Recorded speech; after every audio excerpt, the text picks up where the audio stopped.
வழங்கி இருக்கின்றான். எனவே அல்லாஹுக்கு நாம் அதிகமான முறையிலே நன்றி செலுத்த கடமைப்பட்டு இருக்கின்றோம். கனிமிக்கு அல்லாஹ்வினுடைய நல்லடியார்களே, அகிலத்திலே அல்லாஹ் ஜல்ல சுப்ஹானஹு வ தஆலா அவனுடைய அடியாறுகளாகிய நமக்கு ஏராளமான எண்ணற்ற அருள் கொடைகளை எல்லாம் வழங்கி இருக்கின்றான். அப்படி அல்லாஹ் நமக்கு வழங்கிய அருள் கொடைகளிலேயே ஒரு அழகான, ஒரு அலங்காரமான, வாழ்வின் அர்த்தமான, ஒரு அமானிதமான அருள் கொடை நம்முடைய சந்ததிகள், நமக்கு அல்லாஹுடைய புறத்திலிருந்து வழங்கப்பட்ட பிள்ளை செல்வங்கள், அந்த குழந்தைகளுடைய பாக்கியமாக இருந்து கொண்டிருக்கின்றது. கனிமிக்கு அல்லாஹ்வினுடைய நல்லடியார்களே, அல்லாஹ் குர்ஆனிலே சொல்லும் பொழுது அல் மாலு வல் பனூன் ஜீனத்துல் ஹயாத்தித் துன்யா, ஒரு மனித வாழ்க்கையிலே அவனுக்கான ஜீனத், அலங்காரம் என்பது குழந்தை செல்வம் என்பதாக அல்லாஹ் சொல்கின்றான்.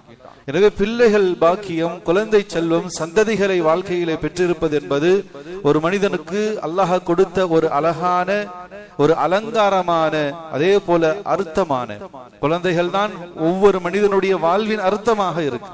நாங்க எதுக்கு சம்பாதிக்கிறோம், நாங்க எதுக்காக கஷ்டப்படுகின்றோம், எதற்காக நாங்கள் சிரமப்படுகின்றோம் என்பதற்கான ஒரு அர்த்தமே, அதற்கான ஒரு விலாசம், அதற்கான ஒரு விளக்கமே நம்முடைய பிள்ளைகளாக தான் இருக்கு. இந்த பிள்ளைகளுக்காக, இந்த குடும்பத்துக்காகத்தான் நாங்கள் இவ்வளவு கஷ்டப்படுறோம், இவ்வளவு பாடுபடுறோம்.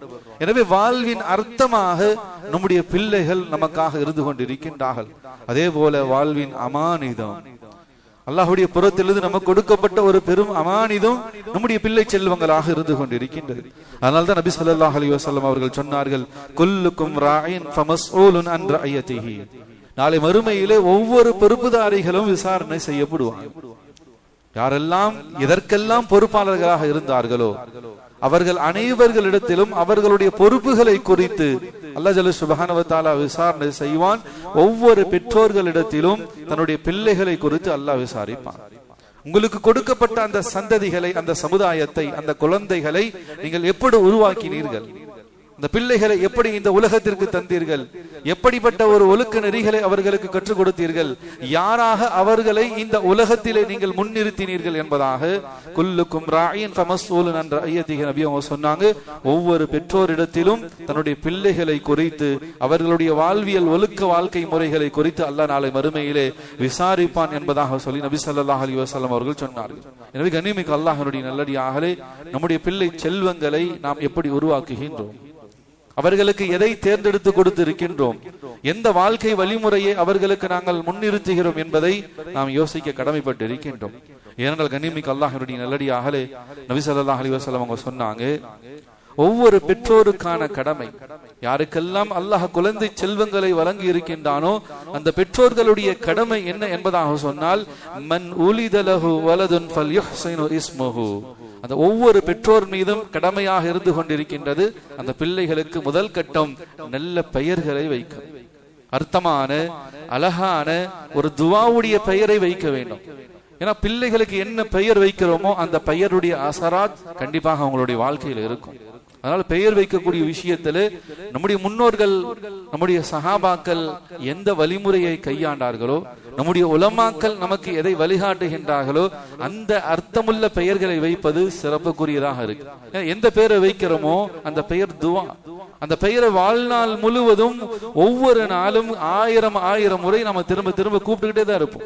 அப்துல் ரஹ்மான் வைக்கிறோம், அப்துல்லான் வைக்கிறோம் சொன்னா திரும்ப திரும்ப அந்த பெயரை சொல்லி அந்த பிள்ளையை நம்ம வாழ்நாள் முழுவதும் அழைத்து கொண்டே இருப்போம். அழைக்க அது துவாவாகும். அதற்கு மாற்றமாக அர்த்தம் இல்லாமல் இன்னைக்கு வைக்கக்கூடிய அந்த பெயர்கள் உண்மையிலேயே வருந்தக்கூடிய விஷயம். கண்ணியமிக்க அல்லாஹ்வுடைய நல்லடியார்களே, அந்த பெயர்களை வைக்கும் பொழுது அந்த பெயர்களை சொல்லி அழைக்கக்கூடிய தருணத்திலே அதுவும் துஆவாகவும், அந்த பெயருக்கான அர்த்தத்துக்குரிய வாழ்க்கை ஒரு சரியான அர்த்தம் இல்லை, சரியான ஒரு உருவாக்கக்கூடிய ஒரு சொல்வடிவ செயலாக இல்லை என்பதாக சொன்னால் அல்லாஹ் பாதுகாக்கணும், அந்த வாழ்க்கைக்குரியவர்களாக அவர்கள் ஆயிடுவாங்க. எனவே ஒவ்வொரு பெற்றோர்கள் மீது இருக்கக்கூடிய முதல் கடமை அந்த குழந்தைகளுக்கு அர்த்தமுள்ள குர்ஆன் ஹதீஸில் சொல்லப்பட்ட அந்த பெயர்களை வைக்க வேண்டும். ஃபல்யுஹ்ஸினு இஸ்மஹு வ அதபஹு, அவர்களுக்கு ஒழுக்க நெறியை கற்றுக் கொடுக்கணும், அவர்களுக்கு வாழ்வியல் ஒழுக்கத்தை, சமூக ஒழுக்கத்தை கற்றுக் கொடுக்க வேண்டும். குர்ஆனுடைய இல்மை அந்த குழந்தைகளுக்கு நாம் கற்றுக் கொடுக்க வேண்டும் என்பதாக நபி அவங்க சொல்லி காட்டுறாங்க. கடைசியாக அந்த பிள்ளைகளுக்கு ஆண் பிள்ளை பெண் பிள்ளையாக இருந்தாலும் அவர்களுக்கு ஒரு நல்ல வாழ்க்கை துணையை அமைத்து கொடுப்பதும் ஒவ்வொரு பெற்றோர் மீதும் கடமையாக இருக்கு.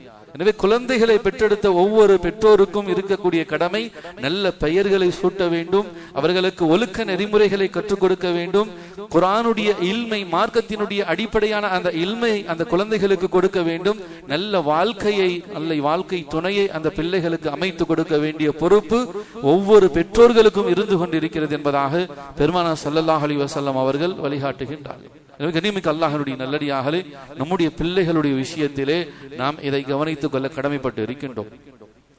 கண்ணியமிக்க அல்லாஹ்வுடைய நல்லடியார்களே, இந்த உலகத்திற்கு எண்ணற்ற நபிமார்கள் 1,00,000க்கும் மேற்பட்ட நபிமார்கள் வந்தாங்க. அல்லாஹ்வோடு மிகப்பெரிய நெருக்கத்துக்குரியவர்களாக இந்த உலகத்தில் வாழ்ந்தாங்க. எந்த ஒரு நபியும் இந்த உலகத்தினுடைய எந்த சொத்து செல்வங்களையும் உலக ஆதாயத்தையும் அல்லாஹ்விடத்திலே துஆவாக செய்தது, அல்லாஹ்விடத்திலே வேண்டி விரும்பி கேட்டது கிடையாது. முழு குர்ஆனும் நபிமார்களுடைய வாழ்க்கையை வெட்ட வெளிச்சமாக நமக்கு அழகான முறையிலே படம் காட்டுகின்றது. எனவே நபிமார்கள் இந்த உலகத்திலே உலகத்தினுடைய ஒரு செல்வத்திற்காக படைத்த ரப்பிடத்திலே கையேந்தினார்கள் என்பதாக சொன்னால் அது குழந்தை செல்வங்களுக்காகத்தான். உலக விஷயத்தை ஒன்றை இந்த உலகத்தில் நபிமார்கள் கையேந்தி அல்லாஹ்விடத்துல துவா செஞ்சாங்கன்னு சொன்னா தங்களுடைய சந்ததிகளுக்காக உலகத்தில் அந்த குழந்தை செல்வங்களுக்காக அல்லாஹ்விடத்திலே நபிமார்கள் துவா செய்திருக்கின்றார்கள். வெறும் குழந்தைகள் மட்டுமல்ல, நபிமார்களுடைய துவா சாலிஹான குழந்தையை தாயா அல்லாஹ், சாலிஹான சந்ததியை சாலிஹான தலைமுறையை எனக்கு தா என்பதாக சொல்லி நபிமார்கள் உலக செல்வத்தை தங்களுடைய குழந்தை செல்வங்களை அல்லாஹ்விடத்திலே அதிகமாக ஆசைத்திருக்கின்றார்கள். ஹஸரத் இப்ராஹிம் அலைஹிஸ்ஸலாத்து வஸலாம், ஹஸரத் ஜக்கரியா அலைஹிஸ்ஸலாத்து வஸலாம், ஹஸரத் யாக்கூப் அலைஹிஸ்ஸலாத்து வஸலாம் போன்ற நபிமார்கள் செய்த துஆக்களை அடுத்து அல்லாஹ் தன்னுடைய திருமறையிலே பதிவு செய்திருக்கின்றான். கனிமிக் அல்லாஹ்வுடைய நல்லடியார்களே, ரப்பி ஹப்லி மின் லதுன்க துர்ரியத்தன் தொய்யிபா, யா அல்லாஹ் எங்களுக்கு சந்ததியை கொடு. எப்படிப்பட்ட சந்ததி? பரிசுத்தமான சந்ததியை கொடு. அப்பலுக்கற்ற உண்மையான வாழ்க்கையை வாழக்கூடிய ஹப்லி மின் லதுன்க துர்ரியத்தன் தொய்யிபா, பரிசுத்தமான அப்படிப்பட்ட ஒரு சந்ததியை எங்களுக்கு தருவாயாக சொல்லி நபிமார்கள் துஆ செஞ்சிருக்காங்க. ரப்பி ஹப்லி மினஸ் சாலிஹீன், யா அல்லாஹ் சாலிஹான குழந்தைகளை சாலிஹான சந்ததிகளை சாலிஹான அந்த தலைமுறையை எங்களுக்கு கொடு என்பதாக நபிமார்கள் கேட்ட துஆ குர்ஆனிலே பதிவு செய்யப்பட்டிருக்கின்றது. வஜஅல்ஹு ரப்பி ரதியா, யா அல்லாஹ் உன்னுடைய பொருத்தத்துக்குரிய சந்ததியை தான். என்னுடைய பொருத்தம் மட்டுமல்ல ரப்பே, உன்னுடைய பொருத்தம் என்னுடைய பிள்ளைகளுக்கு வேணும். நீ பொருந்தி கொண்ட அப்படிப்பட்ட ஒரு தலைமுறையை, அப்படிப்பட்ட ஒரு சந்ததிகளை, அப்படிப்பட்ட ஒரு குழந்தை செல்வங்களை வஜஅல்ஹு ரப்பி ரதியா, உன்னுடைய பொருத்தத்துக்குரிய பிள்ளை செல்வங்களை எனக்கு தா என்பதாக நபிமார்கள் துஆ செய்திருக்கின்றார்கள். எனவே நம்முடைய சந்ததிகளுக்காகவும் அவர்கள் சாலிஹானவர்களாக, ஒழுக்கமுள்ளவர்களாக, இறையச்சமுள்ளவர்களாக, அல்லாஹ்வுடைய பொருத்தத்தை பெற்ற அந்த அழகான ஒரு சாலிஹான குழந்தைகளாக நமக்கு சந்ததிகள் அமைய வேண்டும் என்பதற்காக நாம் அல்லாஹ்விடத்திலே நபிமார்கள் துஆ செய்ததை போல நாமும் துஆ செய்ய கடமைப்பட்டு இருக்கின்றோம்.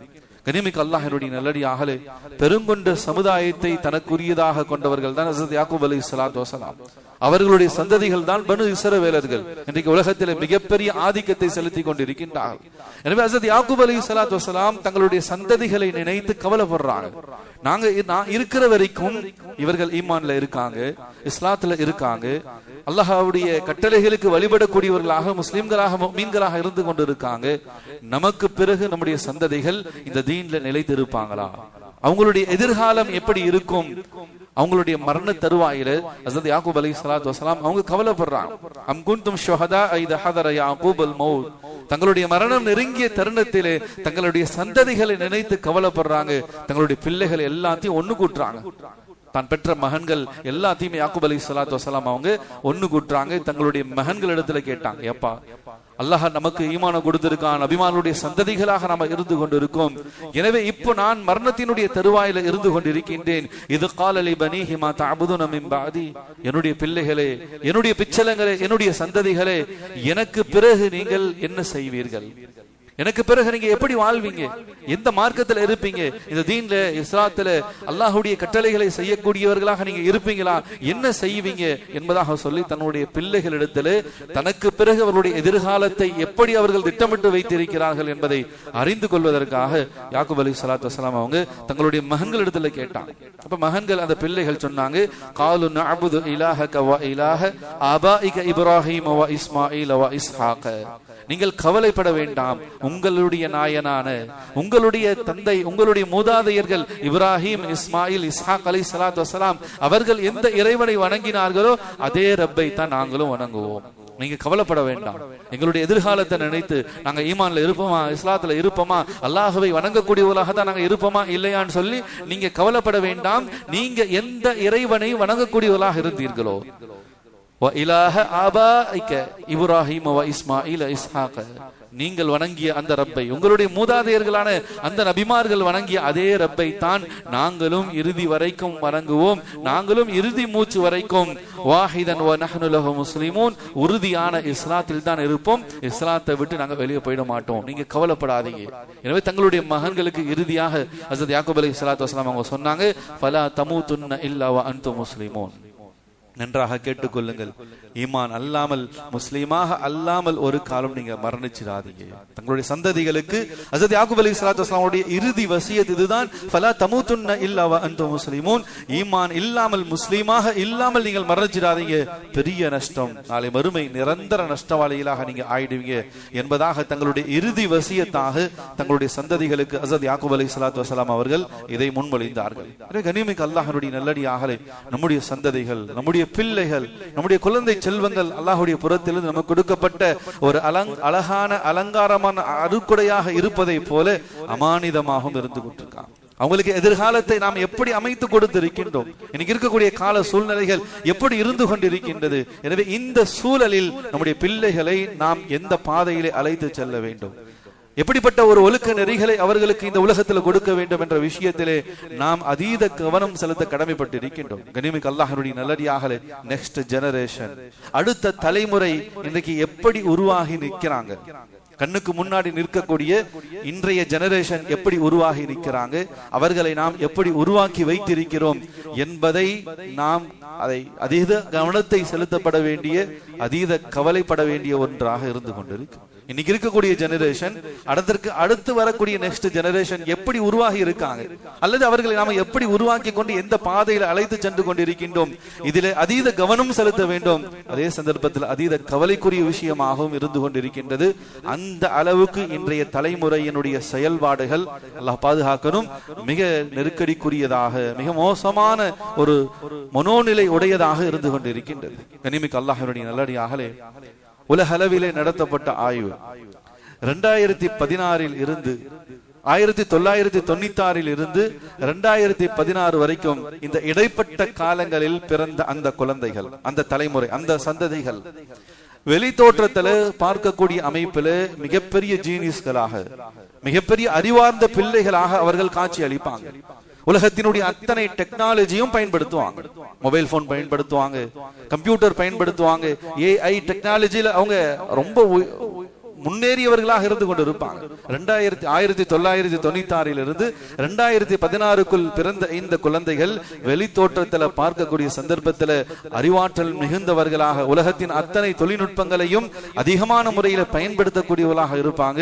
ஆனா அல்லாஹ் பாதுகாக்கணும், அந்த ஆய்வறிக்கை சொல்கின்றது, மனோரீதியாக, மன ரீதியாக, ஒழுக்க ரீதியாக, வாழ்வியல் ரீதியாக பலம் குன்றிய கோலைகளாக இருந்து கொண்டிருக்காங்க. அல்லாஹ் பாதுகாக்கும். இது நான் சொல்லக்கூடிய வார்த்தை அல்ல, உலகளவிலே செய்யப்பட்ட மிகப்பெரிய ரிசர்ச், ஒரு ஆய்வறிக்கை. வெளித்தோற்றத்தில் எல்லாமே உலகத்தினுடைய அத்தனை தொழில்நுட்பம், அத்தனை தொழில்நுட்பத்தினுடைய வளர்ச்சி பொருட்கள் எல்லாத்தையுமே பயன்படுத்தக்கூடியவர்களாக இருப்பாங்க. ஆனா உள்ரங்கத்துல மன ரீதியாக ரொம்ப பலம் குன்றியவர்களாக, வாழ்வியல் ஒழுக்க ரீதியாக அவர்கள் மிகப்பெரிய கோலைகளாக இருந்து கொண்டிருக்கிறார்கள். இது சமுதாயத்துக்கு பெரும் ஆபத்துக்குரிய விஷயமாக இருந்து கொண்டிருக்கிறது என்பதாக ஒரு ஆய்வு நிறுவனம் நமக்கு ஒரு பெரிய எச்சரிக்கையை முன்வைக்கின்றது. எனவே கனிமிக்க அல்லாஹ்வுடைய நல்லடியாக இன்றைக்கு அந்த அளவுக்கு மன ரீதியாக, ஒழுக்க ரீதியாக வளரக்கூடிய தலைமுறையிடத்திலே மிகப்பெரிய பலகீனத்தை நம்ம பார்க்க முடிகிறது. எல்லாம் பேசுவாங்க, செய்வாங்க, ஆனா உள்ளத்துல அந்த தைரியம் இருக்கா, ஒரு விஷயத்தை துடிப்போடு எடுத்து செய்யக்கூடிய அந்த மனப்பக்குவங்கள் இருக்கா என்பதாக சொன்னா அதுல மிகப்பெரிய பலகீனங்கள் இருந்து கொண்டிருக்கின்றது. கனிமிக்க அல்லாஹ்வுடைய நல்லடியார்களே, அடுத்த தலைமுறையினுடைய சமகாலத்தினுடைய பிரச்சனைகள், மிகப்பெரிய கலாச்சாரத்தினுடைய சீர்கேடுடைய காலத்துல இருந்து கொண்டிருக்காங்க. இன்றைக்கு இருக்கக்கூடிய தலைமுறைக்கு இருக்கக்கூடிய மிகப்பெரிய சவால் என்னன்னு சொன்னா, கலாச்சாரத்தினுடைய பெரிய சீர்கேடு. வழிகட்டு போவதற்கான அத்தனை வாசல்களும் மிக பிரம்மாண்டமாக திறந்து வைக்கப்பட்டிருக்கு. எல்லா நெட்வொர்க், எல்லா விதமான நவீன சோசியல் மீடியாக்கள், ஒரு நெட்ஃபிளிக்ஸா இருக்கட்டும், அல்லது ஒரு வெப் சீரிஸாக இருக்கட்டும், ஒரு பிரைம்ஸாக இருக்கட்டும், இப்படி பல விதமான நவீன சோசியல் மீடியாக்கள், நவீன வலைதளங்கள்ல தங்களுடைய நேர காலங்களை அதிகமாக செலவு செஞ்சுட்டு இருக்காங்க. ஒரு வரையறை இல்லை. முன்பெல்லாம் ஒரு சில விஷயங்கள் காட்சிப்படுத்தப்படுது பொது மேடைகளில், அல்லது ஒரு காட்சியாக திரையிடப்படுகிறது என்பதாக சொன்னா இவைகளுக்கெல்லாம் ஒரு பெரிய சென்சார் இருக்கும், ஒரு கட்டுப்பாடு இருக்கும். எல்லா வார்த்தைகளையும் எல்லா காட்சிகளையும் பகிரங்கமாக அதை திரைப்படுத்த முடியாது, அதற்கு ஒரு கட்டுப்பாடுகள் இருந்துச்சு. ஆனா இன்னைக்கு இந்த மொபைல் போன், இந்த நவீன தொழில்நுட்பங்கள், சோசியல் மீடியாக்கள், இந்த வலைதளத்தினுடைய காலத்துல அந்த வரையறைகள்லாம் எதுவுமே இல்லை.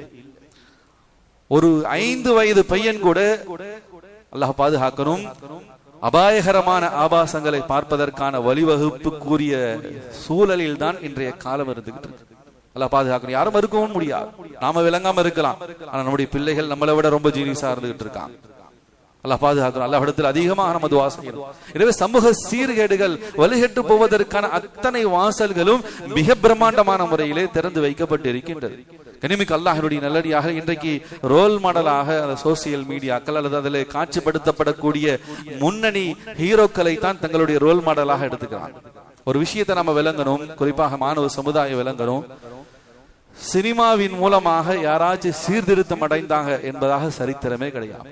இல்ல, அதுல இப்படி காட்டுறாங்க, இவ்வளவு சமூகத்தினுடைய நல்ல விஷயங்கள் எடுத்து போதிக்கப்படுது, நலவான விஷயங்கள், ஒரு மோட்டிவேஷன் நடக்குது, மக்கள் திருந்துவதற்கும் நல் பாதையில செல்வதற்குமான எவ்வளவு விஷயங்கள் சொல்லப்படுது என்பதாக சொல்லப்படும். உண்மை நிலவரம் என்னன்னு சொன்னா, சினிமாவின் மூலமாக இந்த உலகத்துல யாரையும் திருத்த முடியாது. அப்படி ஒருத்தன் திருந்தி இருக்கான்னு சொல்லி ஒருத்தரையும் அடையாளம் காட்ட முடியாது. இந்த சினிமா வழிகெடுக்க செய்யும், சீரழிவைத்தான் தரும் என்பதிலே எந்த மாற்று கருத்தும் கிடையாது. இன்னைக்கு ஒரு கெத்து என்பதாக அல்லது ஒரு மாஸ் நீ இப்படிதான் இருக்கணும் அப்படின்னு சொல்லி ஒரு பிம்பத்தை ஏற்படுத்தி இன்றைய தலைமுறையை, நம்முடைய சந்ததிகளை எங்க கொண்டு போய் நிறுத்தி இருக்கிறார்கள் என்பதை கொஞ்சம் நாம் ஆள் மனதை திறந்து சிந்திக்க கடமைப்பட்டிருக்கும். மாணவ சமுதாயமும் எவ்வளவு பெரிய ஒழுக்கக்கேடான ஒரு மனோநிலையில இன்றைய சமுதாயம் தலைமுறையாக நாம் இருந்து கொண்டிருக்கிறோம் என்பதையும் அந்த மாணவ சமுதாயமும் யோசிக்க வேண்டிய ஒரு காலகட்டத்தில் இருந்து கொண்டிருக்கின்றார்கள். இனிமிக்கு அல்லாஹ்வுடைய நல்லடியாக சமகால பிரச்சனையிலே இன்றைய தலைமுறை சந்திக்கக்கூடிய ஒரு பெரிய சவால் என்னன்னு சொன்னா பீப்புள் மேனேஜ்மெண்ட். சக மனிதர்களோடு எப்படி நடந்து கொள்ள வேண்டும், அந்த வாழ்வியல் ஒழுக்கம் தெரியல. ஒரு தாயிடத்தில் எப்படி நடந்துக்கணும், தன்னை பெற்றெடுத்து தனக்காகவே தன்னை அர்ப்பணித்து வாழக்கூடிய பிள்ளைகளுக்காக மகன் நல்லா இருக்கணும், பிள்ளைகள் நல்லா இருக்கணும், அவங்க நல்லா இருந்தா அவங்களுடைய சந்தோஷம் தான் என்னுடைய சந்தோஷம் என்பதாக தங்களை அர்ப்பணித்து தங்களை உருவாக்கக்கூடிய தந்தை, அந்த தந்தையோடு எப்படி நடந்து கொள்ளணும். சக மாணவர்கள், தன்னுடைய நட்பு வட்டாரத்தில் இருக்கக்கூடிய சக நண்பர்களோடு எப்படி நடந்து கொள்ள வேண்டும், சிறியவர்கள் பெரியவர்களிடத்தில் எப்படி நடந்து கொள்ள வேண்டும். ஒரு பீப்புள் மேனேஜ்மெண்ட். சமகாலத்திலே மனிதர்களோடு எப்படி பழக வேண்டும் என்ற அந்த ஒழுக்கவியல் கூட இன்றைய தலைமுறையிடத்திலே இல்லை என்பதுதான் மறுக்க முடியாத உண்மையாக இருந்து கொண்டிருக்கின்றது. கனிமிக்கு அல்லாஹ்வுடைய நல்லடியாகலே அல்லாஹ் பாதுகாக்கிறோம். ஒரு 2 நாட்களுக்கு முன்னதாக தமிழகமே பரபரப்பான ஒரு விஷயம். 8ஆம் வகுப்பு படிக்கக்கூடிய மாணவன் வகுப்பறையிலே ஆயுதத்தை பயன்படுத்தி தன்னுடைய சக மாணவனை தாக்கியிருக்கான். இதுல ஒரு மாபாதகமான செயல் நடந்தது என்பது ஒரு புறம் இருந்தாலும், உண்மையிலேயே பொதுநல சிந்தனை உடையவர்கள், சமூக நலன் அக்கறை கொண்ட எல்லோரையும் பெரும் அதிர்ச்சியிலே இந்த நிகழ்வு கொண்டு போய் நிற்க வைத்திருக்கின்றது. ஏன்னா ஒரு ஆயுதத்தை எப்படி எடுத்து வரணும், அதை எப்படி மறைத்து எடுத்துக்கொண்டு பள்ளிக்கூடத்துக்குள்ள வரணும், வகுப்பறைக்குள்ள எப்படி போகணும், அதை எப்படி பயன்படுத்த வேண்டும், பயன்படுத்திய பிறகு அது அசம்பாவிதம் நடக்குது. அந்த மாணவன் அந்த ஆயுதத்தை மறைத்து வைத்து பள்ளியினுடைய பாட புத்தகங்களுக்கு நடுவுல அந்த ஆயுதத்தை வச்சு கிளாஸ் ரூம்குள்ள போயிட்டான். உள்ள போய் அந்த ஆயுதத்தை எடுத்து தன்னுடைய சக நண்பன், சக மாணவன், ஒரு பென்சில் பிரச்சனை என்பதாக சொல்லப்படுது. அல்லாஹ் பாதுகாக்கணும். விளக்கங்களை அறிந்தவர்கள் தான் அதுல முதன்மையானவர்களாக இருக்காங்க. எனவே ஆயுதம் எடுத்து அந்த மாணவன் தாக்கப்படுகின்றான், தடுக்க வந்த ஆசிரியரும் தாக்கப்படுகின்றார். எல்லாம் நடந்து முடிந்த பிறகு எங்க போய் சரண்டர் ஆகணும் சொல்லி அந்த போலீஸ் ஸ்டேஷன்லயும் போய் அந்த மாணவன் சரண்டர் ஆக. இது யோசிக்கவே முடியாத விஷயம். எவ்வளவு ஒரு திட்டமிடுதல். ஒரு 12-11 வயது கூட நிரம்பாத ஒருவன் கொலைக்கான திட்டமிடுதல், எப்படி ஆயுதத்தை மறைச்சு கொண்டு வரணும், எப்படி அதை பயன்படுத்தணும், இப்படி ஒரு நிகழ்வு நடந்த பிறகு எங்கு போய் சரண்டர் ஆகணும் என்பதை முதல் கொண்டு இவன் அறிந்து வைத்திருக்கான்னு சொன்னா இதுல யார குறை சொல்றது? சமூகத்தினுடைய சூழலை குறை சொல்வதா, அல்லது வளர்ப்பு முறையில குறை சொல்வதா, அல்லது வகுப்பறையிலே பாடத்தை போதிக்க வேண்டிய ஆசிரியருடைய அந்த படிப்பு முறை தவறு என்பதாக குறை சொல்வதா? கனிமிக்கு அல்லாஹ்வுடைய நல்லடியாக அல்லாஹ் பாதுகாக்கிறோம். எப்ப ஆசிரியர் சமுதாயம் பிரம்ப கீழே போட்டாங்களோ இன்னைக்கு மாணவர்கள் மாணவ சமுதாயம் ஆயுதங்களை கையில் எடுத்திருக்காங்க, வயது வித்தியாசங்கள் இல்லாம. இது போன்ற எத்தனையோ நிகழ்வுகள் சமகாலங்களிலே பல இடங்கள்ல வகுப்பறைகள்ல இன்னைக்கு அசம்பாவிதங்கள் நடந்து கொண்டிருக்கு, அத்துமீறிய செயல்கள் நடந்து கொண்டிருக்கு. இப்ப மாணவ சமுதாயம் இன்றைய தலைமுறை எங்க போய் நிக்குது? ஒரு 10 வயது 12 வயது கூட நிரம்பாதவன் ஆயுதத்தை எடுத்து தன்னுடைய சக மாணவனிடத்தில் நடந்து கொள்ள வேண்டிய அந்த நன்னடத்தை விதிகள், நன்னடத்தை ஒழுக்கங்கள், அந்த ஒரு உணர்வுகள் எதுவும் இல்லாமல் ஒரு சாதாரணமான சின்ன சின்ன விஷயங்களுக்காக கோபப்பட்டு ஆளையே ஒண்ணும் இல்லாமல் ஆக்கக்கூடிய அளவுக்கு உள்ளத்தினுடைய சிந்தனைகள் மாறிவிட்டது என்பதாக சொன்னா இன்றைய தலைமுறை எப்படி போய்கிட்டு இருக்கு? இந்த கால சூழ்நிலையில் தான் இப்படிப்பட்டவர்களுக்கு மத்தியில தான் நம்முடைய பிள்ளைகளும் இருக்காங்க, அவர்களோடு தான் பயணிக்கிறாங்க. அப்ப வகுப்பறைகள்ல காலேஜுகள்ல வெளியில என்ன நிலை நடக்கும், எப்படிப்பட்ட சூழ்நிலைகள் ஆகும், எதுக்குமே நம்ம உறுதி சொல்ல முடியாது. கனிமிக்க அல்லாஹ்வினுடைய நல்லடியார்களே, அந்த அளவுக்கு இன்றைக்கு தலைமுறையினுடைய நிலைகள் மிக மோசமான சூழ்நிலையில் இருந்து கொண்டு இருக்கின்றது. கற்றுக் கொடுக்கக்கூடிய ஆசிரியரோடு ஒரு ஒழுக்க சூழ்நிலைகள் இல்லை. ஆசிரியர் மீது ஆயுதம் பயன்படுத்தப்படுது, சக மாணவர்கள் மீது ஆயுதம் பயன்படுத்தப்படுகிறது. அந்த அளவுக்கு இன்றைய தலைமுறையினுடைய நிலைப்பாடுகள் இருந்து கொண்டிருக்கின்றது. அல்லாஹ் பாதுகாக்கணும். கனிமிக்க அல்லாஹ்வினுடைய நல்லடியார்களே, மன ரீதியான தைரியம் இழந்த பிள்ளைகளாக இருக்காங்க. ஒரு விஷயத்தை உள்வாங்கி அதை எந்த அளவுக்கு தூரம் கூட செயல்படுத்தணும், அந்த ஹிக்மத், அந்த நுண்ணறிவு இன்னைக்கு இல்லை. ஒரு வார்த்தையை தாங்கிக் கொள்ளக்கூடிய சக்தி இன்னைக்கு இருக்கக்கூடிய ஜெனரேஷன் இடத்துல இல்லை. அதான் பாதுகாக்கும். ஒரு ஆசிரியர் கண்டிக்கிறார், அல்லது ஒரு சக மாணவன் தன்னிடத்தில் இருக்கக்கூடிய குறையை எடுத்து சொல்றான், அல்லது தன்னுடைய தாய் தந்தையர்கள் நீ இப்படி செய்யாதப்பா, இது சரியில்லை, இது நம்ம குடும்பத்துக்கு கண்ணியம் இல்லை, இது ஒழுக்கக்கேடான செயல், இதெல்லாம் ஆகாது, இப்படி உன் நேர காலத்தை வீணாக்காத, படிப்புல கவனம் செய், அமல்ல கவனம் செய், ஓது, இப்படி ஒரு நல்ல வழிகாட்டுதலை சொல்லக்கூடியதை ஏற்றுக்கொள்றதுக்கு தயார் இல்லை. தன்னை பத்தி தப்பா சொல்லிட்டாங்க, தன்னை பத்தி குறை சொல்லிட்டாங்க, ஒரு வார்த்தையை தாங்கிக் கொள்வதற்கான அந்த சக்திகள் கூட இன்றைய ஜெனரேஷன் இடத்துல இல்லை. நம்ம யோசிச்சு பார்க்கணும், நம்முடைய காலத்தை யோசிங்க. ஒரு 20-25 வருஷத்துக்கு முன்னாடி நாம் படிக்கக்கூடிய காலத்துல வாங்காத பேச்சுக்களா, இன்னைக்கு ஒரு வார்த்தை நம்முடைய பிள்ளைகளை பார்த்து ஏதாச்சும் சொல்லிட்டோம்னு சொன்ன தாங்கல, பேச மாட்டாங்க பிள்ளைகள். 5 வயசு 10 வயசு 15 வயசு பிள்ளைகள் இடத்துல டேய் இப்படி பண்ணாதரான்னு சொன்னா அந்த ஒரு வார்த்தை அத்தா சொல்லிட்டார் அம்மா சொல்லிட்டாருக்காக அத்தா அம்மாட்ட பேசாம இருக்கும். 3 நாளா சாப்பிடுறது கிடையாது, 3 நாளா பேசுறது கிடையாது. ஒரு வார்த்தையை தாங்கிக் கொள்ளக்கூடிய சக்தி கூட இன்றைய தலைமுறை இடத்துல இல்லை. ஆனா நாம யோசிச்சு பார்க்கணும், நம்முடைய காலத்துல நாம வாங்காத பேச்சுக்களா, கனிமிக்க அல்லாஹ்வினுடைய நல்லடியார்களே, நாம வாங்காத பேச்சுக்களா, வாங்காத விளக்கமாறு அடிகளா, உடையாத பிரம்புகளா, வளையாத கரண்டிகளா? யோசிச்சு பாருங்க. இன்னைக்கும் கைகள்ல உடல்ல தழும்புகள் இருக்கு.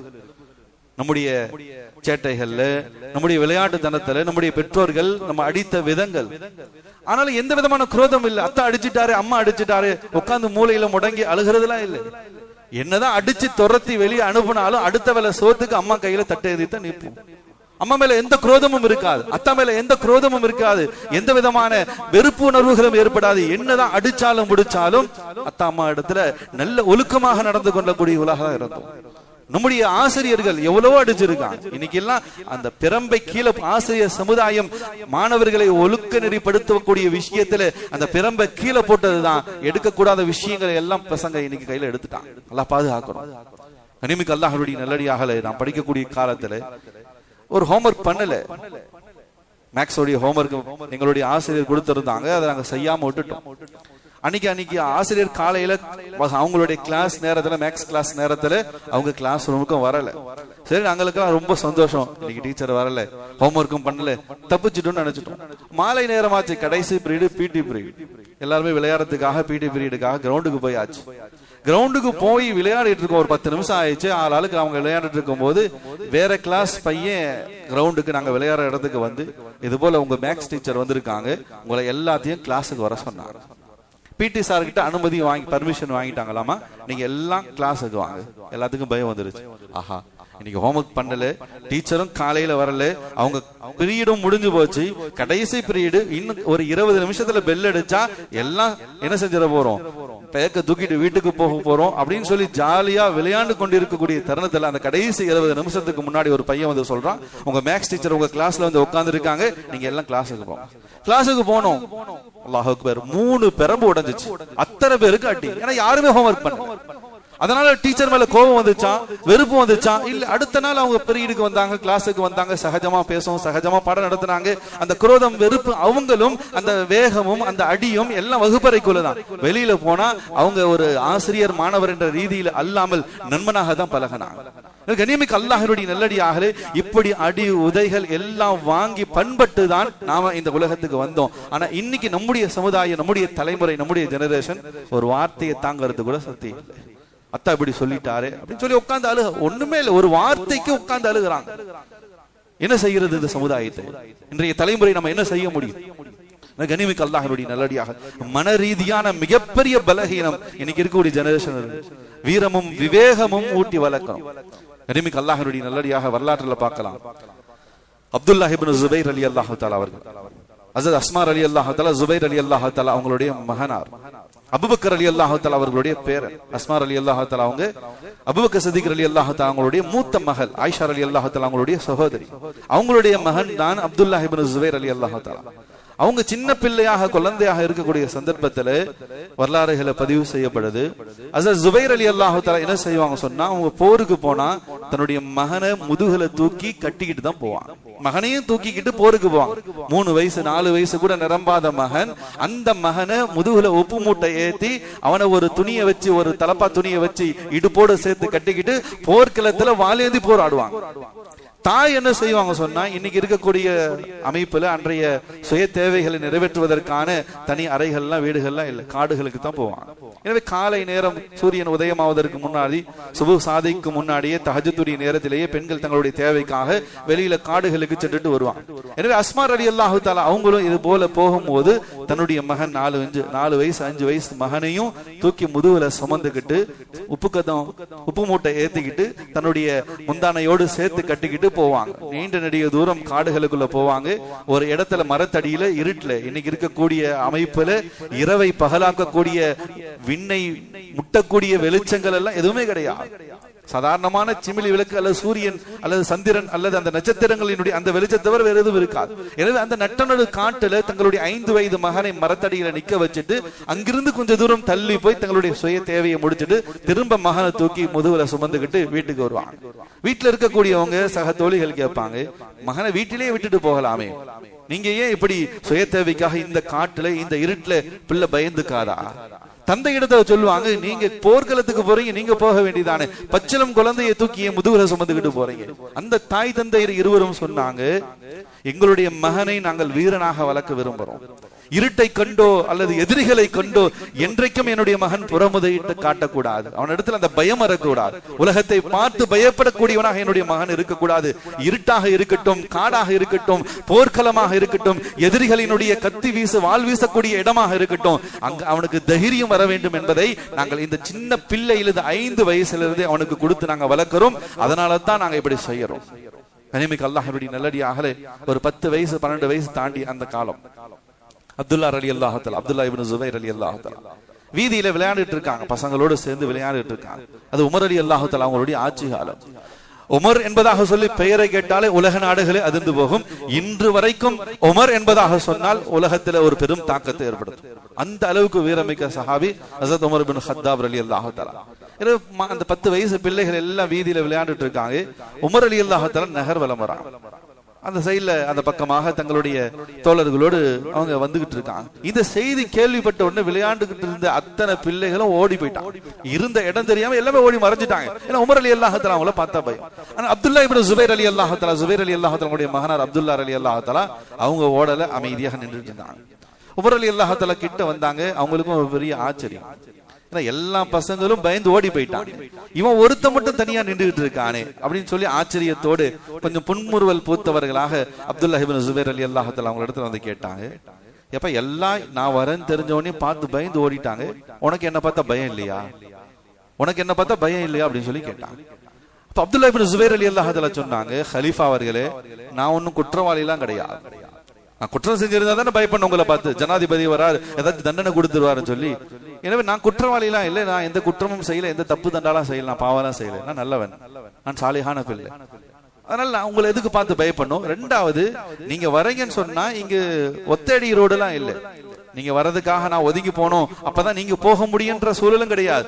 தாராளமாக விசாலமான பாதையாக இருக்கு, நீங்க எங்கிட்டு வேணாலும் போகலாம். அப்படி இருக்கும் பொழுது நான் ஏன் உங்களை பார்த்து பின் வாங்கணும், உங்களை பார்த்து ஒளிஞ்சு நான் ஓடணும்? ஹஜ்ரத் உமர் ரலியல்லாஹு தஆலா சொன்னாங்க, இது அப்துல்லாஹ் இப்னு ஜுபைர், அந்த ஜுபைர் ரலியல்லாஹு தஆலா அஸ்மா ரலியல்லாஹு தஆலா அவங்களுடைய அழகான வளர்ப்புன்னு சொன்னாங்க. இந்த தாய் தந்தைகளுடைய அந்த வளர்ப்பு சின்ன பிள்ளையிலிருந்து வீரத்தையும் விவேகத்தையும் கொடுத்து அவர்கள் வளர்த்த விதம் தான் இன்னைக்கு இந்த பிள்ளை இந்த அளவுக்கு வீரத்தோடும் விவேகத்தோடும் நின்று கொண்டிருக்கார் அப்படின்னு சொல்லி நிகழ்ச்சியாக அந்த பிள்ளைக்காக ஹஜ்ரத் உமர் ரலியல்லாஹு தஆலா அவங்க துஆ செஞ்சுட்டு போனாங்க. எனவே இந்த அளவுக்கு வீரமுள்ள விவேகமுள்ள பிள்ளைகளாக நம்ம நம்முடைய பிள்ளைகளை வளர்க்கணும். ஆனா அல்லாஹ் பாதுகாக்கணும், ஒரு வார்த்தையை தாங்கக்கூடிய சக்தி கூட இன்னைக்கு இருக்கக்கூடிய ஜெனரேஷனுக்கு இல்லை. எனவே இந்த நிலைகள், இந்த மனோநிலைகள் எல்லாமே மாற வேண்டும். கனிமிக்க அல்லாஹ்வுடைய நல்லடியார்களே, இன்னைக்கு இருக்கக்கூடிய சூழல், அதுவும் குறிப்பாக இந்த காலகட்டம், நம்முடைய பிள்ளைகள் 10th எக்ஸாம், +1 +2 எக்ஸாம்கள் எல்லாம் எழுதிட்டு அடுத்த கட்ட மேற்படிப்புகளுக்காக தயாராயிட்டு இருக்காங்க. காலேஜ் போகலாமா அல்லது மதரசாக்கு போய் ஓதலாமா இப்படின்ற பல மசூராக்கள் நடந்து கொண்டிருக்கு. எனவே அடுத்த கட்ட உயர் படிப்புகளை நோக்கி பயணிக்கக்கூடிய இந்த காலகட்டத்தில் ஒரு விஷயத்தை நாம விளங்கணும். இன்றைக்கு நம்முடைய பிள்ளைகளிடத்திலையும் சரி, பெற்றோரிடத்திலும் சரி, ஒரு உறுதித்தன்மை கிடையாது. ஒரு விஷயத்தை எடுத்தா கடைசி வரைக்கும் அதிலேயே நிலைத்து பயணிப்போம் என்ற அந்த உறுதித்தன்மை இன்றைய ஜெனரேஷன் இடத்துல பெரும்பாலானவர்கள் பெற்றோர்களிடத்திலும் சரி, பிள்ளைகளிடத்திலும் இல்லை. எந்த துறையை எடுத்து படிக்கிறாங்களோ அந்த துறையில் அவன் ஜொலிக்கிறானா பார்த்தா இல்லை, அல்லது அந்த துறையிலேயே கடைசி வரைக்கும் இருக்கிறானா, எந்த டிபார்ட்மெண்ட் எடுத்து படிச்சாங்களோ அந்த டிபார்ட்மெண்ட்லயே கடைசி வரைக்கும் சிறந்து விளங்குறாங்களான்னு சொன்னா இல்லை. அந்த உறுதித்தன்மை, அந்த இஸ்திகாமத், இறுதி வரைக்கும் நிலைத்திருந்து செயல்படக்கூடிய அந்த சூழல்கள் இன்னைக்கு இல்லாமல் இருந்துகிட்டு.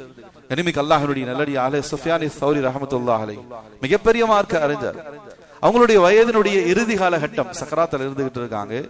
அவங்களுடைய பாலியல் நண்பர்கள், அவங்களுடைய ஆரம்ப காலத்துல அவங்களோடு பயணித்தவர்கள், அவங்களோட ஓதி படிச்ச அந்த நண்பர்கள் அவங்கள பாக்குறதுக்காக வந்திருக்காங்க. அவங்களும் வயசானவங்க. எனவே அவரு மரண தருவாயில் இருக்கார், மரணத்தினுடைய இறுதி நிமிடத்தில் இருந்துகிட்டு இருக்கார். நலன் விசாரிக்கிறதுக்காக கூட படிச்சு ஓதன அந்த நண்பர்கள் சுஃபியான் ஸௌரி ரஹ்மத்துல்லாஹி அலைஹி அவர்களை விசாரிக்கிறதுக்காக வந்திருக்காங்க. எனவே பாக்குறாங்க, கடைசி நிமிடம், ரொம்ப ஒரு பரிதாபமான சூழ்நிலையில மரணத்தினுடைய இறுதி நிலையில இருந்துட்டு இருக்காங்க. எனவே சுஃபியான் ஸௌரி ரஹ்மத்துல்லாஹி பாக்குறாங்க, பார்த்தா தங்களுடைய நண்பர்கள் வந்திருக்காங்க. லேசாக தங்களுடைய கண்களை திறந்து பார்க்கறாங்க. பார்த்தா தங்களோடு வாழ்க்கையில எல்லா காலகட்டத்திலும் பயணித்து தங்களுக்கு நெருக்கமான அந்த பாலியல் சிநேகிதர்கள், ஒரு க்ளோஸ் ஃப்ரெண்ட்ஸ் என்பதாக சொல்லுவாங்க, அப்படிப்பட்ட நண்பர்கள் வந்திருக்காங்க. எனவே பார்த்துட்டு கொஞ்சம் எந்திரிச்சு உட்கார்ந்தாங்க. அந்த நண்பர்கள்ல ஒருத்தரை அழைச்சாங்க. அவர் பக்கத்துல வந்தார். இது போல நாம ஓதக்கூடிய காலகட்டத்தில் நம்முடைய உஸ்தாது ஒரு சட்டத்தை நமக்கு சொல்லி கொடுத்தாங்களே, இந்த சட்டம், அந்த சட்டம் உங்களுக்கு ஞாபகம் இருக்கா அப்படின்னு சொல்லி கேட்டாங்க.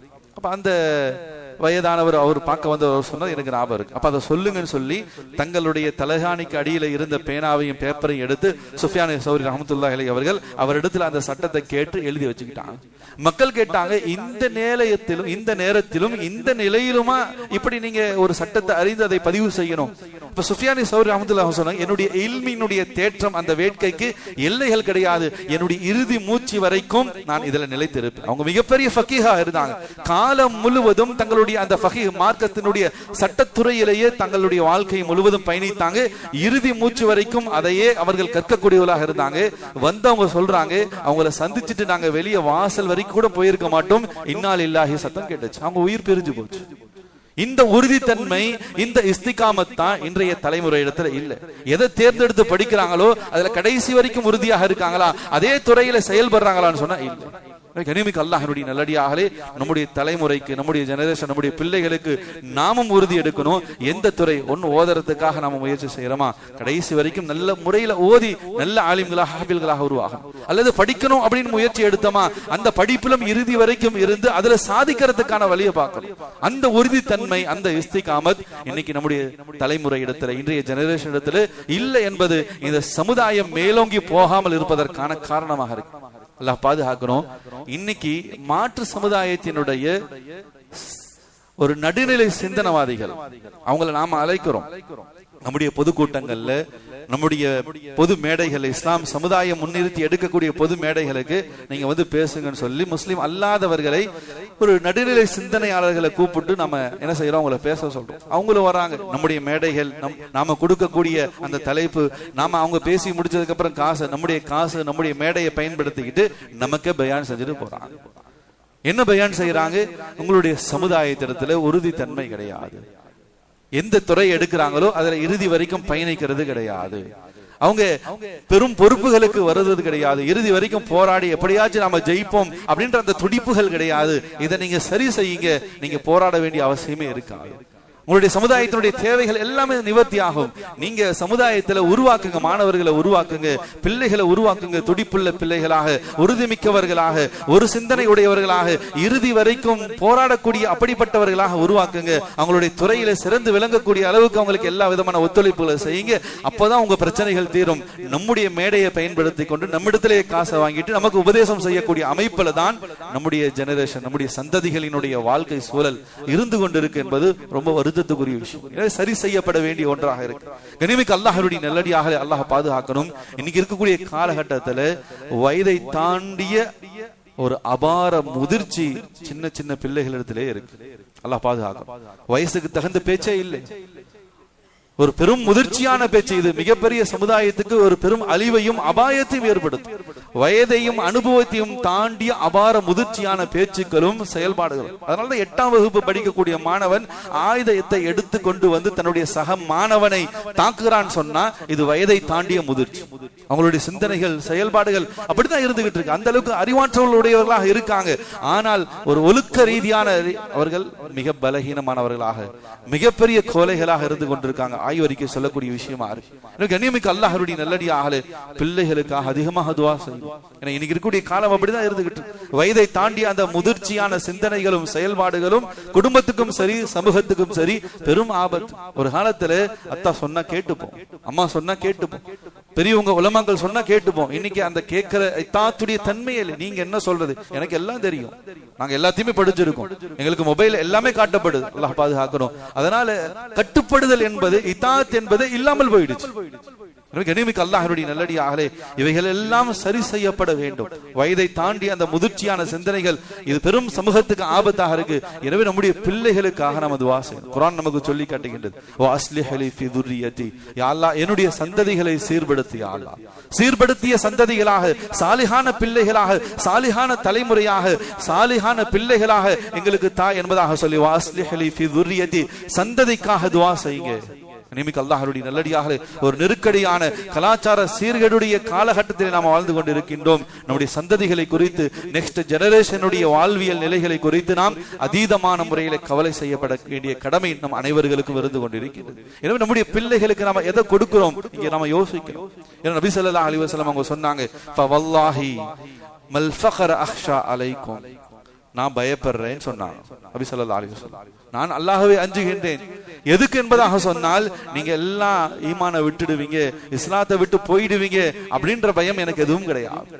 என்னுடைய பயமே என்னன்னு சொன்னா, மல் ஃபக்ர அக்ஷா அலைக்கும் வலாகின் அக்ஷா அலைக்கும், உங்களுக்கு முன் சென்ற சமுதாயத்துக்கு அல்லாஹ் அதிகமாக உலக செல்வங்களை கொடுத்தான், உலகத்தினுடைய பதவி பட்டங்களை கொடுத்தான், அதனாலேயே அவங்க எல்லாம் வழிகட்டு போயிட்டாங்க. அதே போல் உங்களுக்கும் உலகத்தினுடைய மோகம் அதிகமாகி, உலகத்தினுடைய செல்வம் அதிகமாக கிடைத்து, உலகத்தினுடைய பதவியும் படிப்பும் பட்டமும் உங்களுடைய உள்ளத்துல மேலோங்கி, அதனால் நீங்கள் வழிகட்டு போயிடுவீங்களோன்னு தான் எனக்கு பயமா இருக்கு. அந்த மக்கள் எல்லாம் அப்படி வழிகட்டு போனாங்களோ. ஒரு ஈமான்தாரியினுடைய உள்ளத்துல உலகம் பெரிதாக இருக்கக்கூடாது. அல்லாஹ் யாருக்கு ஈமான கொடுத்திருக்கானோ, அல்லாஹ் யாருக்கு இல்ம கொடுத்திருக்கானோ, யாருக்கு அல்லாஹ் குர்ஆனை கொடுத்திருக்கானோ, தீனுடைய தொடர்பை கொடுத்திருக்கானோ, நபி அவங்க சொன்னாங்க, அவர்களுடைய உள்ளத்துல உலகம் பெரிதாக என்னைக்குமே வரக்கூடாது. அல்லாஹ் பாதுகாக்கணும். எப்ப ஒரு தீன்தாரியனுடைய உள்ளத்துல, கலிமா சொன்ன மனிதனுடைய உள்ளத்துல, ஒரு இன்சானுடைய உள்ளத்துல உலகம் பெருசாக வருமோ அவருக்கு அழிவுதான், மிகப்பெரிய அழிவை, மிகப்பெரிய நாசத்தை அவங்க சந்திப்பாங்க. நான் சொல்லல, அல்லாஹ் பாதுகாக்கணும். பெருமானார் ஸல்லல்லாஹு அலைஹி வஸல்லம் அவங்க சொல்றாங்க, என்னுடைய பயமே உங்களுக்கு உலகமும் உலகத்தினுடைய பதவி பட்டங்கள் கிடைத்து அதன் பின்னாடி நீங்க போயிடுவீங்களோன்னு தான் நான் பயப்படுறேன். ஒரு தீன்தாரி, ஒரு ஈமான்தாரியினுடைய உள்ளத்துல என்னைக்கும் உலகம் பெருசாக தெரியக்கூடாது. உலகம் என்னைக்கு பெருசா போகுமோ அல்லாஹ் அவருக்கு அழிவு கொடுத்துருவான். ஈமான் அல்லாத சூழ்நிலையில, ஈமான் அல்லாத மக்கள் உலகத்தை பெருசா நினைச்சுக்கிட்டு இருக்காங்க. தீன விளங்காதவங்க, குர்ஆனை பெற்றுக்கொள்ளாதவங்க உலகத்தை நோக்கி போறாங்கன்னு சொன்னா அவங்களுடைய உள்ளத்துல அல்லாஹ் முத்திரையிட்டுட்டான். கதமல்லாஹு அலா குலூபிஹிம் வ அலா சம்இஹிம் வ அலா அப்சாரிஹிம், அவங்களுடைய உள்ளத்துல, அவங்களுடைய பார்வையில அவங்களுக்கு திரை போடப்பட்டுடுச்சு. அவங்க அதை தான் வெற்றி நினைச்சுக்கிட்டு அப்படியே போவாங்க, அழிவை சந்திச்சுப்பாங்க. ஆனால் ஒரு தீன்தாரி உலகத்தை பெருசா நினைச்சாருன்னு சொன்னா மிகப்பெரிய கேவலத்தை நம்ம அவங்க உலகத்துல கொடுப்போம்னு சொல்லி அல்லாஹ் எச்சரிக்கை செய்யலாம். கண்ணியமிக்க அல்லாஹ்வுடைய நல்லடியார்களே, நல்லடியாலே என்றைக்கும் இந்த உலகத்தை நம்ம பெருசா நினைச்சு அதன் பின்னாடி நம்ம போகக்கூடியவளா ஆயிடக்கூடாது. அல்லாஹுடைய ரசூலுடைய பொருத்தத்தை நம்ம முன் வச்சோம். அல்லாஹ் நிச்சயமாக அவர்களை கேவலப்படுத்த மாட்டான். எங்க உயர்வுக்கு கொண்டு போகணுமோ அங்க உயர்வுக்கு கொண்டு போகும். கனிமிக்கு அல்லாஹ்வுடைய நல்லடியாகவே அப்படி தங்களுடைய பிள்ளைகளுக்கு தீனை, இல்மை, குர்ஆனை தேர்ந்தெடுத்து கொடுத்த அந்த பெற்றோர்கள் இந்த உலகத்தில் அந்த பிள்ளைகள் சாதித்து தான் காட்டியிருக்காங்க. இந்த 21ஆம் நூற்றாண்டினுடைய புரட்சியாளராக, ஒரு இளம் தொழில் முனைவராக, பல நாடுகளினுடைய தொழில் நிறுவனங்களினுடைய தூதுவராக, ஒரு மிகப்பெரிய தொழில் அதிபராக இளம் வாலிபர் ஒருத்தர் இன்னைக்கு சமூகத்தில் ஒரு மிகப்பெரிய பிரபல்யமாக இருந்து கொண்டிருக்கின்றார். கனிமிக்கு அல்லாஹ்வுடைய நல்லடியாகவே அவர் இந்த உலகத்துக்கு வரக்கூடிய தருணத்தில் அவருடைய பிறப்பே கேள்விக்குறியாக இருந்துச்சு. கத்தாருடைய நாட்டில் ஒரு தாய்க்கு கரு தங்குகின்றது. அவங்க ஹாஸ்பிட்டலுக்கு போறாங்க, செக்அப் போறாங்க. மருத்துவர் பரிசோதித்து சொல்றார், உங்களுடைய குழந்தைக்கு, உங்களுடைய கரு, உங்களுடைய வயிற்றிலே வளரக்கூடிய அந்த குழந்தைக்கு ஒரு புதுமையான நோய் பாதிக்கப்பட்டிருக்கு. ஒரு நோயால் அந்த குழந்தை அகப்பட்டிருக்கு. 25,000 குழந்தைகள்ல ஒரு குழந்தைக்கு எப்படிப்பட்ட நோய்கள் வரும். எனவே உங்களுடைய குழந்தை பிறந்தாலும் கால்கள், 2 கால்கள் இல்லாத நிலையில ஊனமாக தான் பிறக்கும். எனவே உங்களுடைய கருவை கலைச்சிடுங்க அப்படின்னு சொல்லி மருத்துவர் பரிந்துரைக்கிறார்.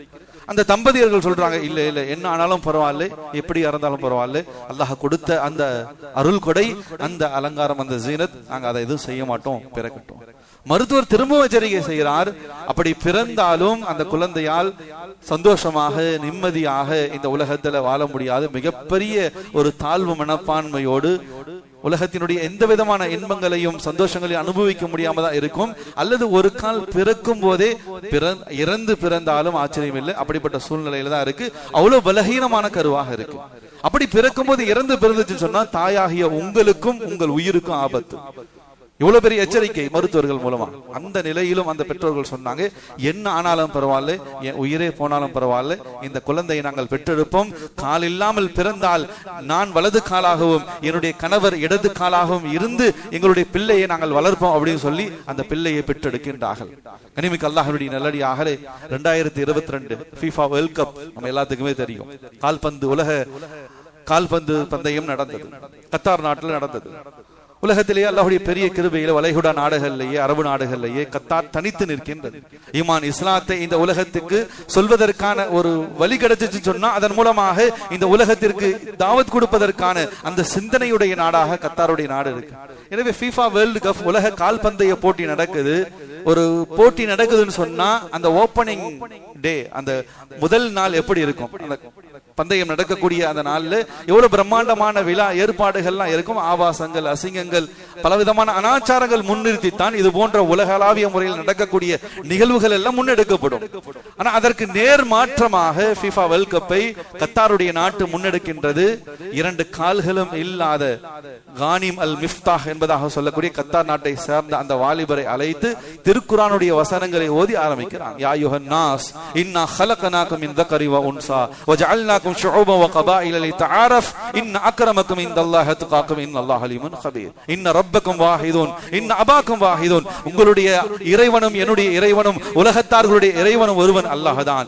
உங்களுடைய தந்தையும் என்னுடைய தந்தையும் ஒருவர்தான் ஆதம் அலைஹிஸ்ஸலாத்து வஸலாம். இதை முன்னிறுத்தி அந்த வசனங்கள் ஓதி காண்பிக்கப்பட்டு ஆரம்பிக்கப்பட்டது. கனிமிக்கு அல்லாஹ்வுடைய நல்லடியார்களே, அந்த கானிம் அல் மிஃப்தாஹ் யார் என்பதாக சொன்னால், கருவாக இருக்கும் பொழுது மருத்துவர்களால் கலைத்து விடும்படி பரிந்துரைக்கை செய்யப்பட்டவர் தான் அந்த கானிம் அல் மிஃப்தாஹ்.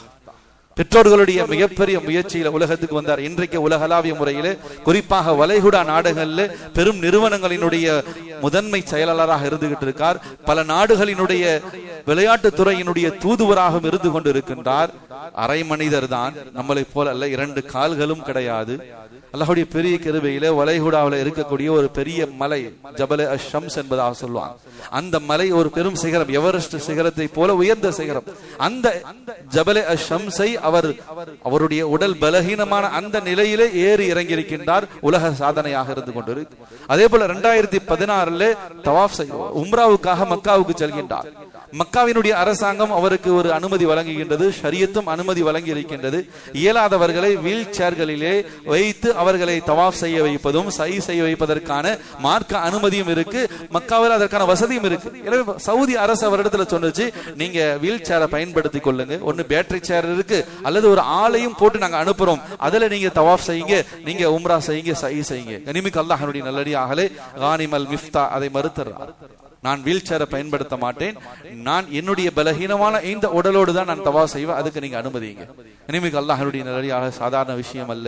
ஹஜ்ஜுக்கோ உம்ராவுக்கோ போனவங்களுக்கு தெரியும், கூட்ட நெரிசல்ல காபாவை சுத்தி வருவது என்பது, அந்த தவாஃபை நிறைவேற்றுவது என்பது ஒரு பெரிய விஷயம். தவாஃபை கூட ஒரு அளவுக்கு நிறைவேற்றிடலாம், ஆனால் சை செய்வது, சஃபா மருவாவுக்கு மத்தியிலே சை செய்வது ரொம்ப கடுமையான, கிட்டத்தட்ட 2.5 கிலோமீட்டர் திரும்ப திரும்ப 6 ஓட்டம் திரும்ப திரும்ப அங்க போயிட்டு வரணும். இனிமேல் அல்லாஹ்வுடைய நல்லடியாகலே இந்த அளவுக்கு சிரமம் மேற்கொண்டு அவர் தன்னுடைய உடல் பலகீனத்தால் அந்த அமலை செஞ்சு முடித்தார். இனிமேல் அல்லாஹ்வுடைய நல்லடியாக சொல்ல வந்த விஷயம், ஒரு பலகீனமான நிலையிலே, பிறப்பே மறுக்கப்பட்ட நிலையிலே இந்த உலகத்துக்கு வந்த கானிம் அல் மிஃப்தாஹ், அவருக்கு அவருடைய பெற்றோர்கள் 2 விஷயத்தை கொடுத்தாங்க. அது சிறந்ததாக இருந்துச்சு. ஒன்று, அந்த பெற்றோர்கள் தன்னுடைய பிள்ளைக்கு ஒரு நல்ல பெயர் வச்சாங்க. கானிம் என்பதாக சொன்னால் போர்க்களத்திலே போரிட்டு வெற்றி கொண்டு கனிமத்துகளை பெறக்கூடியவர் என்பதாக அர்த்தம். அல் மிஃப்தாஹ் என்பதாக சொன்னால் நலவுகளின் திறவுகோல். எனவே அந்த ஒரு சிறந்த பெயரை தன்னுடைய பிள்ளைக்கு தேர்ந்தெடுத்து வச்சாங்க. இரண்டாவது, அவருக்கு குர்ஆனை கொடுத்தாங்க. சிறு வயசிலேயே அந்த பிள்ளைக்கு குர்ஆனை மனனம் செய்யக்கூடிய பாக்கியத்தை அந்த பெற்றோர்கள் ஏற்படுத்தி கொடுத்தாங்க. அல்லாஹ்வுடைய பெரிய கிருபை, யாரெல்லாம் குர்ஆனை தொட்டார்களோ அல்லாஹ் அவர்களை உயர்த்தி தான் இருக்கான். இன்றைய நூற்றாண்டிலே இந்த கானிம் அல் மிஃப்தாஹ் அரை மனிதர் தான், நம்மை விட பலகீனமானவர் தான், ஆனால் அவர் இவ்வளவு பெரிய சாதனை, இவ்வளவு பெரிய பேர் புகழ் குர்ஆனை கொண்டு அல்லாஹ் கொடுத்திருக்கின்றார். கனிமிக்கு அல்லாஹ்வுடைய நல்லடியாகலே, நம்முடைய சந்ததிகளுக்கு நம்ம எதை கொடுக்கிறோமோ இல்லையோ, முதன்மை கல்வியாக குர்ஆனுடைய கல்வியை கொடுக்கணும், குர்ஆனுடைய ஒழுக்க கல்வியை கொடுக்கணும். இன்னைக்கு எந்த பள்ளிக்கூடங்களையும் ஆசிரியர்கள் பேராசிரியர்கள் இருந்தாங்க சொன்னா தயவு செய்து யாரும் தவறாக நினைக்காதீங்க, மன்னிச்சுக்கீங்க. இன்னைக்கு ஒழுக்கத்தை முன்னிறுத்தி போதிக்கப்படுவது என்பது ஒரு காலத்துல இருந்துச்சு, இன்னைக்கு எல்லாம் இல்லை. நீங்க தாயோடு எப்படி நடந்து கொள்ளணும், தந்தையோடு எப்படி நடந்து கொள்ளணும், சக மாணவர்களோடு எப்படி நடந்து கொள்ளணும், சபையில எப்படி ஒழுக்கமாக நடந்து கொள்ளணும், இந்த ஒழுக்க நெறிகள் இன்றைக்கு எந்த பள்ளிக்கூடங்களிலும் எந்த கல்லூரிகளிலும் போதிக்கப்படுறதில்லை. சத்தியம் விட்டு சொல்லலாம், அல்லாஹ் பாதுகாக்கணும். ஆனால் மதரசாக்கள் சாதாரணமாக மக்தபில குழந்தைகள் இடத்துல அதுதான் முதன்மையாக போதிக்கப்படுது. அவனுக்கு குர்ஆனை கற்றுக் கொடுப்பது கூட 2வது பட்சம் தான். முதல் கல்வி ஒழுக்க கல்வி, யாரோடு அல்லாஹ்வோடு எப்படி நடக்கணும், நபி ஸல்லல்லாஹு அலைஹி வஸல்லம் அவர்களோடு எப்படி நடந்து கொள்ளணும், தாய் தந்தையரோடு எப்படி நடந்து கொள்ள வேண்டும், பெரியவர்கள் உலமாக்களோடு எப்படி எந்த கண்ணியத்தோடு நடந்து கொள்ள வேண்டும், இதுதான் முதன்மை கல்வியாக. எப்படி பைத்துல் ஹலா போகணும், எப்படி சாப்பிடணும், எப்படி தண்ணி குடிக்கணும், எப்படி செருப்பு போடணும், எப்படி எச்சு துப்பணும், எல்லாமே மக்தபில தான் போதிக்கப்படுது.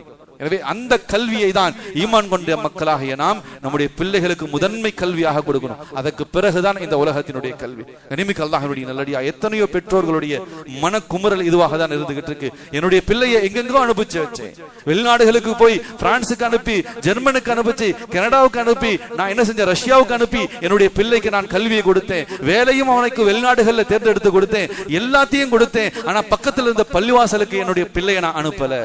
பக்கத்துல பள்ளிவாசல் நடந்த அந்த மக்தபுடைய மதரசாவில என்னுடைய பிள்ளையை கொண்டு போய் உட்கார வைக்கல. இன்னைக்கு நான் தினம் தினம் தினம் நினைச்சு நினைச்சு நானும் என்னுடைய மனைவியும் அழுது கொண்டு இருக்கிறோம் என்பதாக சொல்லி எத்தனையோ பெற்றோர்களுடைய மனக்குமரல். ஏன்னா துன்யா துன்யா, இந்த துன்யாவினுடைய பணம், பதவி, படிப்பு, இதுதான் முக்கியம் முக்கியம் சொல்லி உலக நாடுகள் முழுவதும் என்னுடைய பிள்ளையை கொண்டு போய் சேர்த்தேன், எல்லா நாடுகளுக்கு அனுப்பினேன், எல்லா நாடுகளையும் வேலைக்காக கொண்டு போய் சேர்த்தேன். இன்னைக்கு மிகப்பெரிய செல்வந்தனாக இருக்கான், ஆனா எங்களை ஏடெடுத்து கூட பாக்குறது இல்லை. துன்யாவுடைய முகம் அதுதான், துன்யா அதை தான் செய்யும். துனியாவுடைய மோகத்துல காசு வேணும், படிப்பு, பதவி, இதை மட்டும் முன் வச்சு நம்முடைய பிள்ளைகளை வளர்த்தோம் சொன்னா அந்த துனியாவுடைய முகத்தை திரும்ப நமக்கும் காட்டுவான். நாம் வயோதிக நிலை அடைந்த பிறகு என்னன்னு கூட கேட்டுக்கணும். எத்தனையோ பெற்றோர்களுடைய மனக்குமரல் இதுதான். நாங்க எங்கெங்கயோ அனுப்பணும், பக்கத்துல இருக்க பள்ளிவாசலுக்கு மதரசாவுக்கு அனுப்பல, அதை நினைத்து நான் தினம் தினம் வருந்தி கொண்டு இருக்கோம் என்பதாக சொல்லி எத்தனையோ பெற்றோர்கள் குமரி கொண்டு இருக்காங்க. கனிமிக்கு அல்லாஹ்வுடைய நல்லடியார்களே, இன்றைய தலைமுறை, நாளைய ஜெனரேஷன், இவங்களுக்கு நாம எதை கொடுக்கிறோம் என்பதை யோசிக்க வேண்டிய பெரும் காலகட்டத்தில் இருந்துகிட்டு இருக்கோம். எதை கொடுக்கிறோமோ இல்லையோ, முதன்மை கல்வியாக அவர்களுக்கு தீன கொடுக்கணும். பள்ளியுடைய தொடர், குர்ஆனுடைய தொடர்பை ஏற்படுத்த வேண்டியது நம் அனைவர்கள் மீதும் கடமையாக இருந்து கொண்டிருக்கின்றது. அல்லாஹ் ரப்புல் ஆலமீன் நம் அனைவர்களையும் பொருந்திக் கொள்வானாக. நம்முடைய சந்ததிகளை அல்லாஹ் கபூல் செய்வானாக. அல்லாஹ் ஹிதாயத்தை கொடுப்பானாக. வாழ்வியல் ஒழுக்க ரீதியாக, அஹ்லாக் ரீதியாக உயர்ந்த பிள்ளைகளாக, உயர்ந்த சந்ததிகளாக அல்லாஹ் ரப்புல் ஆலமீன் நம்முடைய சந்ததிகளை, நம்முடைய பிள்ளை செல்வங்களை ஆக்கி அருள் புரிவானாக. வாஹிர் தவானா அல்ஹம்துலில்லாஹி ரப்பில் ஆலமீன். அஸ்ஸலாமு அலைக்கும் வரஹ்மத்துல்லாஹி தஆலா வபரகாத்துஹு.